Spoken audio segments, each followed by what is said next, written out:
IVF treatments పై 20,000 discount. Doctor consultation మరియు ultrasound scan ను ఉచితంగా అందిస్తున్నారు. 49 అంటే సంతానం, 49 అంటే సంతోషం. నమస్కారం అండి, మీ పేరు? రజనీ అమ్మ. ఏం చేస్తుంటారండి మీరు? బిజినెస్ అంటే ఏం బిజినెస్ తెలుసుకోవచ్చా? Cable business. మరి ఎలా ఉందండి ప్రస్తుతం ఈ ప్రభుత్వ పరిపాలన ఈ 4.5 సంవత్సరాలు ఎలా ఉంది? ఇప్పుడు చూస్తే ఏపీలో ఎలక్షన్స్ దగ్గరకు వచ్చినాయి, ఇంకొక 4-5 రోజులు ఉన్నాయండి. మరి చాలా అటు ఇటు బాగా పోటాపోటీగా ఉన్నాయండి ఎలక్షన్స్. అసలు ఎవరు గెలవబోతున్నారు అనుకుంటున్నారు? జగన్మోహన్ రెడ్డి గారు చేసిన సంక్షేమ పథకాల వలన గ్యారంటీ ఆంధ్రప్రదేశ్ ప్రభుత్వం మళ్ళీ తిరిగి రాబోతుందమ్మా, డెఫినెట్లీ. ఎందుకని జగన్మోహన్ రెడ్డి గారి ప్రభుత్వమే రాబోతుంది అనుకుంటున్నారు మీరు? ప్రతి ఇంటికి చేసిందే చెప్పాడు, చెప్పిందే చేశాడు. ఆయన ప్రతి ఇంటికి ఇచ్చిన సంక్షేమం నెరవేర్చాడు. ఇప్పుడు అమ్మఒడి కానీ, విద్యాదేవని కానీ, నాడు నేడు తీసుకోండి. అంతవరకు స్కూల్స్ గతంలో గవర్నమెంట్ స్కూల్ పరిస్థితి ఎలా ఉండేది? ఈ రోజున నాడు నేడు వలన గవర్నమెంట్ స్కూల్స్ ఎన్ని స్కూల్స్ ఏ విధంగా ఆఖరికి ఐబీ సిలబస్ కూడా స్కూల్స్లో ప్రైవేట్ పెట్టి విద్యా వ్యవస్థని పిల్లలకి ట్యాబ్లు ఇవ్వడం కానీ, మంచి ఆహారం ఇవ్వడం కానీ, విద్యా వ్యవస్థను మెరుగుపరచడం వలన విద్యార్థులు ఈ రోజున ప్రతి ఒక్కరు కూడా స్కూల్కి వెళ్ళకుండా పనులు చేసే పిల్లలు కూడా స్కూల్కి వెళ్ళి చదువుకుంటున్నారు. అలాగే మెడికల్ కాలేజీలు తీసుకుంటే 17 మెడికల్ కాలేజీలు ఆంధ్రాలో డెవలప్ అయ్యి ఆల్రెడీ 8 మెడికల్ కాలేజీలు రన్నింగ్లోకి వచ్చినాయి. అలాగే విద్యా వ్యవస్థని గతంలో ఎప్పుడూ లేని విధంగా ఆంధ్రప్రదేశ్లో విద్యార్థులకి చాలా 70,000 కోట్ల రూపాయలతో సంక్షేమం చేస్తున్నాడు. మరి మీరు ఎంతోమంది అంటే సీఎంలను చూసుంటారండి, జగన్మోహన్ రెడ్డి గారిని కాకుండా. మరి వాళ్ళందరితో పోల్చుకుంటే అసలు జగన్మోహన్ రెడ్డి గారు మెరుగ్గా పనిచేశారా? అసలు వీళ్ళందరిలో ఎవరు బాగా పనిచేశారంటారు? పాదయాత్రలో ఇచ్చిన నవరత్నాలు మేనిఫెస్టోతో కాకుండా, నవరత్నాలు మేనిఫెస్టోలో సంవత్సరం రోజుల్లోనే ఆయన అన్నీ అమలు చేసి చూపించాడు. చేసిన మేనిఫెస్టో కూడా జాబ్ క్యాలెండర్ ఇస్తారు చూడండి. అలాగే మన క్యాలెండర్లో ప్రతి నెల జనవరిలో అమ్మఒడి వస్తుంది, ఫిబ్రవరిలో విద్యాదేవన్ వస్తుంది, మార్చిలో చేయూత వస్తుంది. అలాగ ప్రతి ఒక్కటి కూడా సంవత్సరం ముందే 12 నెలలకి ఏ రోజున ఏ పథకం ఇస్తున్నామో, ఏ రోజున ఏ పథకానికి బటన్ నొక్కుతున్నామో దమ్ముండి సంవత్సరం ముందే చెప్పగలిగిన ఏకైక ముఖ్యమంత్రి ఆంధ్రప్రదేశ్ జగన్మోహన్ రెడ్డి గారు. ఇది పేదల పార్టీ అండి. పేదలకు 10 మందికి ఉపయోగపడే పార్టీ, అన్నం పెట్టే పార్టీ. ఇది పెత్తందారులకి పేదవాడికి పోరాటం తప్ప ఇంక వేరేదేం లేదు. మరి ఈ ప్రభుత్వంతో పోల్చుకుంటే గత ప్రభుత్వం ఎలా పనులు చేసిందండి పేదలకు కానీ, మధ్యతరగతి వాళ్ళకి కానీ? అంటే ఇప్పుడు చంద్రబాబు నాయుడు గారు చూసినట్టయితే, చంద్రబాబు నాయుడు గారు పేదలకు కానీ, ఎస్సీ, ఎస్టీ, బీసీ మైనార్టీలకు కానీ ఎవరికైనా మంచి జరిగిందంటే అది కేవలం టీడీపీ ప్రభుత్వంలోనే అని చెప్పేసి చెప్తున్నారు కదండి. 14-19 వాళ్ళు చేసింది ఏం చెప్పుకోలేక తిరుగుతున్నాడు కదమ్మా చంద్రబాబు నాయుడు. నేను ఈ పథకం చేశాను, నేను ఈ పని చేశాను, నాకు ఓటేయండి, దమ్ము ధైర్యం లేకుండా తిరుగుతున్నాడు ఆయన. 19 నుంచి 24 వరకు మేము ఈ పథకం చేసాం, ప్రజల్లో ఉన్నాం, మీకు నచ్చితేనే ఓటేయండి అని అడుగుతున్నాడు జగన్మోహన్ రెడ్డి గారు. నేను ఈ పథకం చేశాను, ఈ ప్రభుత్వం నాకు పరిపాలన బాగుంది, నాకు ఓటేయండి అని చెప్పి దమ్ము లేకుండా తిరుగుతున్నాడు ఆయన.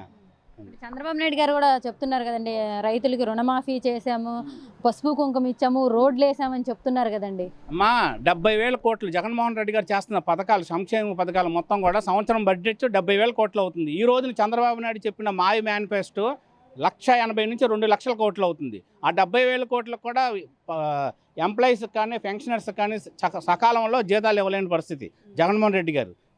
ఫస్ట్ వారం రోజులు అవుతుంది, 10 రోజులు అవుతుంది. అదే ఆ 70,000 కోట్లకి ఇప్పుడు రాష్ట్ర బడ్జెట్ కన్నా ఎక్కువ బడ్జెట్ పెట్టి 2,00,000 కోట్లు పెట్టి ఆ పథకాలను అమలు చేస్తామంటే ఎవరు నమ్మే పరిస్థితి లేదు. ఆఖరికి పొత్తులో ఉన్న వాళ్ళు కూడా మాకు వాళ్ళ మీద నమ్మకం లేకుండా వాళ్ళు ఫోటో వేయించుకోలేదు, కనీసం ఆ మేనిఫెస్టోని కూడా ముట్టుకోలేదు వాళ్ళు. ఆ నాయకులే చెప్తున్నారు అదంతా బోగస్ మేనిఫెస్టో అని చెప్పి ఆయన చెప్తున్నారు.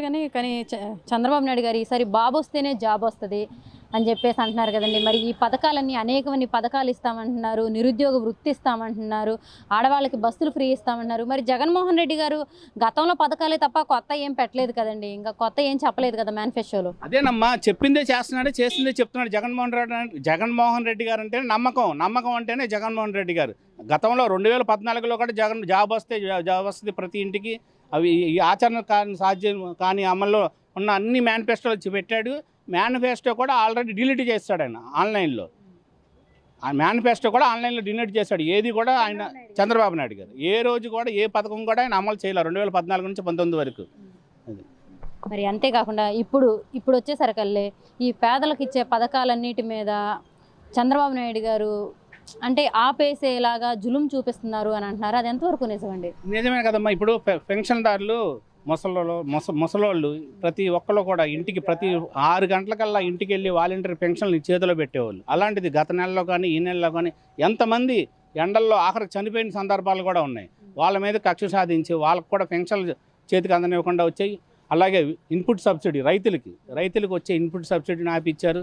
విద్యార్థులకు ఇచ్చే ఒక విద్యా దీవెన, వసతి దీవెన ఆ అమౌంట్ కూడా బ్యాంకుల్లో ఇవ్వకుండా చేశారు. కరెక్ట్గా ఇప్పుడు ఎగ్జామ్స్ అయిపోయినాయి. వాళ్ళకి సర్టిఫికెట్లు ఇవ్వాలన్నా సరే కాలేజీ యాజమాన్యం ఏమంటారు, మీరు ఫీజు కడితే కానీ సర్టిఫికెట్లు ఇవ్వమంటారు. రిజల్ట్స్ వచ్చాయి, ఆల్రెడీ 10th క్లాస్ రిజల్ట్స్ వచ్చేసినాయి.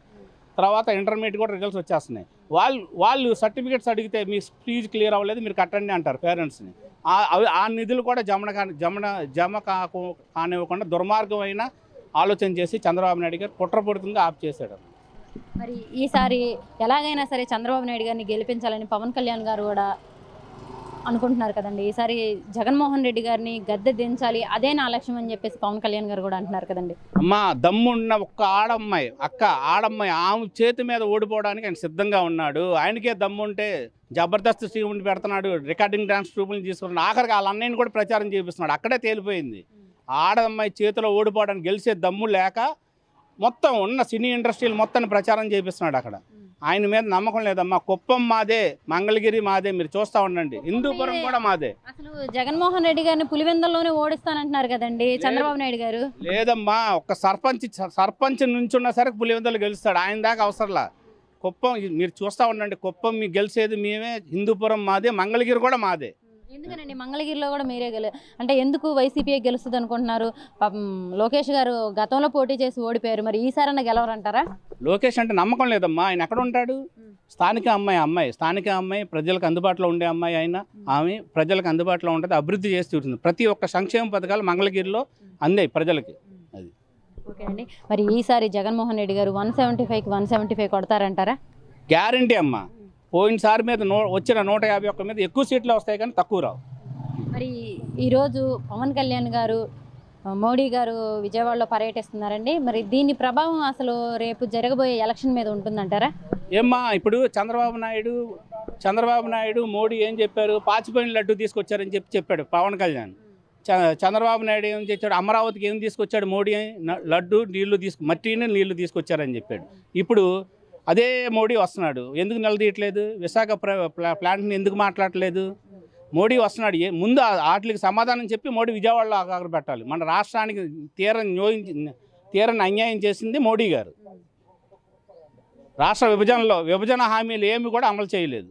కానీ మోడీ గారు గతంలో కూడా ఆయన చిలకలూరిపేట సభకు వచ్చారండి. మరి అప్పుడు కూడా జగన్మోహన్ రెడ్డి గారిని ఏం విమర్శించలేదు కదండి మోడీ గారు. అభివృద్ధి జరగలేదని కానీ, ఇక్కడ మంచి జరగలేదని కానీ ఏం విమర్శించలేదు కదండి. జగన్మోహన్ రెడ్డి గారిని ఏం విమర్శించలేదు కదా మోడీ గారు, పొత్తు పెట్టుకున్నప్పటికీ. పొత్తు ధరం ఉంది కాబట్టి ఆయన చెప్తున్నాడు. కానీ ఆయనకైతే జగన్మోహన్ రెడ్డి గారి పరిపాలన బాగుందని వాళ్ళకే తెలుసు. ఆఖరికి కేంద్ర ఇంటెలిజెన్స్ రిపోర్ట్లో కూడా వచ్చేది రాష్ట్రంలో జగన్ ప్రభుత్వం అని చెప్పి వాళ్ళకు కూడా సమాచారం ఉంది. వీళ్ళ కంటి తుడుపు గురించి వచ్చి పర్యటన చేస్తున్నాడు కాబట్టి ఒరిగింది ఏం లేదు. ప్రధానమంత్రి వచ్చి రావడం వల్ల ఇంకా ఓట్లు వైసీపీ పెరుగుతాయి కానీ తగ్గవమ్మ. ఎందుకంటే ఆయన ఏమి చేయలే, ఆంధ్రాకి ఏమి చేయలే. విభజన హామీల్లో ఏమి ఇవ్వలేదు, అమరావతికి నిధులు ఇవ్వలేదు, రాష్ట్ర ప్రభుత్వానికి చేసింది ఏమి లేదు. వైజాగ్ స్టీల్ ప్లాంట్ ఉందమ్మా, దానికి ఇప్పుడు కూడా పోరాటం చేస్తున్నారు. దాని మీద ముందు ప్రకటన చేయమనండి ఈ రోజున. ఇప్పుడు ల్యాండ్ టైటిల్ గురించి చెప్తున్నారు, అది తప్పని చెప్పి మోడీ గారిని అడగమని చెప్పండి. ఎందుకంటే చేసిందే చెప్తున్నారు, చెప్పిందే చేస్తున్నారు జగన్మోహన్ రెడ్డి గారు. వచ్చేది జగన్ ప్రభుత్వమే. ఇవన్నీ బోటగాలు, మోడీ వలన ఒరిగిందేం లేదు.